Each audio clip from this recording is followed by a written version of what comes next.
இந்த கதை ஓடி முடிச்சோன்னே தாராக்கு ஒரு மாதிரி ஆயிடுச்சான். அழுகையே வந்துடுச்சான். அவங்க அந்த டிவியை ஆஃப் பண்ணிட்டு இப்ப அந்த படுக்கையில போய் உக்காந்தாங்களாம். அப்ப அவங்க பின்னாடி ஒரு கை வந்து அவங்க தோட அரவணைச்சிச்சான். யார் இது அப்படின்ட்டு பார்த்தாங்களாம். அது யாரும் இல்லை, அவங்க கணவர் தானா. அவங்க கணவர் என்ன சொன்னாராம், தாரா நீ ரொம்ப சோர்வா இருக்க, எனக்கு உன்னை பார்க்கவே பாவமா இருக்கு, போதும் நம்ம குடும்பத்துக்காக நீ எவ்வளவோ பண்ணிட்ட, எனக்கு உன்னை நினைச்சா ரொம்பவே பெருமையா இருக்கு, தனியா எவ்வளவு வேலையை சமாளிக்கிற, உன்ன மாதிரி ஒரு பொண்ணு கிடைச்சதுக்கு நான் கொடுத்து வச்சிருக்கணும், நீ இனிமே எந்த வேலையும் செய்யாத, இன்னைக்கு செஞ்சதெல்லாம் போதும், நீ ஓய்வெடு அப்படின்னு சொல்லி சொன்னாராம். தாராக்கு ரொம்பவே சந்தோஷமா இருந்துச்சா. அப்படியே அவருடைய தோல்ல சாஞ்சுக்கிட்டாங்களாம்.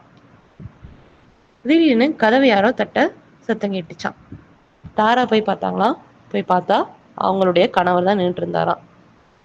ஏன் இன்னைக்கு இவ்வளவு தாமதம், குழந்தைக்கு பிறந்த நாள் இருக்க தெரியாதா அப்படின்னு தாரா கேட்டாங்களாம். ஏன் உனக்கு என்ன வேலை, நீ அதை பண்ண மாட்டியா, அதான் எல்லாம் முடிஞ்சிருச்சுல, அப்புறம் என்ன கேள்வி கேட்கற அப்படின்னு சொன்னாரா. அவர் போய் கை கால் கொஞ்சம் கழுவிட்டு வந்தாராம். இவங்க சாப்பிட்றதுக்கு எல்லாம் எடுத்து வச்சாங்களாம். ஒரு வார்த்தை கூட பேசாம சாப்பிட்டுட்டு போய் படுத்துக்கிட்டாராம். இவங்க எல்லாத்தையும் சுத்தம் பண்ணி வச்சுட்டு போய் படுத்துக்கிட்டாங்களாம். அப்ப அவங்க படுத்துட்டு இருக்கும்போது மீண்டும் அவங்க மேல யாரோ கை போட்டு அவங்கள அரவணைக்கிற மாதிரி இருந்துச்சாம். அது அவங்க கணவர் தானா.